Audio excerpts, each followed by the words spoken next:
Hi guys, Daksha the deadly conspiracy అని ఒక movie అయితే అమెజాన్ ప్రైమ్ లో రెంట్కి అయితే స్ట్రీమింగ్ అవుతుంది అనమాట. ఇక ఈ మూవీ గురించి చెప్పాలి అంటే ఈ మూవీ 2023లో అగ్ని నక్షత్రం అనే టైటిల్ తో రిలీజ్ అవ్వాల్సింది.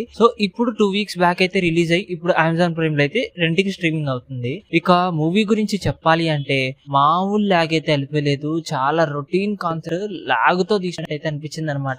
మూవీలో ఏదైనా చెప్పుకోవాలి అంటే మంచులక్ష్మి గారి యాక్టింగ్ అండ్ మోహన్ బాబు గారిది, సముద్రకని, వీళ్ళు ముగ్గురు తప్ప అంతకు మించి అయితే మూవీలో చుట్టానికి ఏం లేదు. రొటీన్ మెడికల్ మాఫియా, దానికి సంబంధించిన ఆ మర్డర్ ఇన్వెస్టిగేషన్స్ ఏదైతే ఉన్నాయో అలాగే ఆ రొటీన్ వీళ్ళు తీసుకెళ్లారు. జనరల్ గా మూవీ చూస్తున్నంతసేపు మూవీ చూస్తున్న ఫీలింగ్ కలగకుండా ఒక సీరియల్ మేకింగ్ లేదా ఒక షార్ట్ ఫిల్మ్ టైప్ లో అయితే అనిపించింది అనమాట. చాలా సింపుల్ గా 1 hour 39 minutes తో సింపుల్ గా అయితే అయిపోతుంది అనమాట మూవీ. ఇక మూవీ ఫస్ట్ హాఫ్ విషయానికి వచ్చేస్తే ఒక మర్డర్స్ ఎలా జరుగుతున్నాయి, మర్డర్స్ ఎవరు జరుగుతున్నారు అన్న టైప్ లో అయితే రన్ అవుతూ ఉంటది అనమాట మూవీ.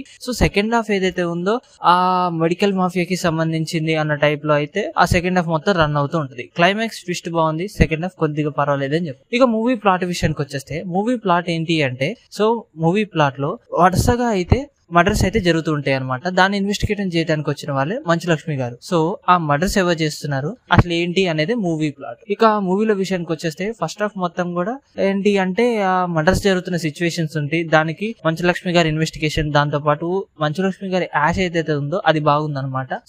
సెకండ్ హాఫ్ ఉంది చూడండి, అది కొద్దిగా బెటర్, మంచి ఫీల్ అయితే వచ్చింది అనమాట మూవీ మీద. ఎందుకంటే సెకండ్ హాఫ్ లో కొద్దిగా ట్విస్టెస్ ఉన్నాయి అండ్ దాంతో పాటు ఒక సింపుల్ వేతో వెళ్ళినట్టు అయితే అనిపించింది. క్లైమాక్స్ ట్విస్ట్ చూడండి, అది చాలా బాగా అనిపించింది, అదే మూవీకి ప్లస్ అని చెప్పు. ఇక మూవీలో సాంగ్స్, బీజిఎంస్ అయితే సెట్ అవ్వలేదు, ఒకటే విధంగా దాడి చేస్తున్నట్టు అయితే అనిపించింది అనమాట. మూవీ అయిపోయేదాకా ఆ బీజిఎంస్ తో దాడి చేస్తున్నట్టు అయితే అనిపించింది. ఇక మూవీలో ప్లస్ విషయానికి వచ్చేస్తే సముద్రకని గారు, మంచులక్ష్మి గారు, అలాగే మోహన్ బాబు గారు, వీళ్ళు ముగ్గురే ప్లస్ అని చెప్పొచ్చు వాళ్ళ యాక్టింగ్ పరంగా గానీ. ఇక సెకండ్ హాఫ్ కొద్దిగా బెటర్ అనిపించింది అండ్ క్లైమాక్స్ ట్విస్ట్ ఏదైతే ఉందో అది బాగుంది అనమాట.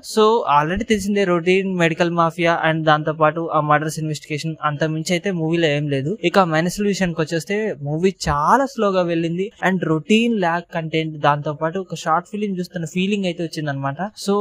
అంత మించి అయితే మూవీలో ఏం లేదు. ఇక నేను దీనికి రేటింగ్ వచ్చేసి 5 అయితే 2.5 అయితే ఇస్తున్నాను గైస్.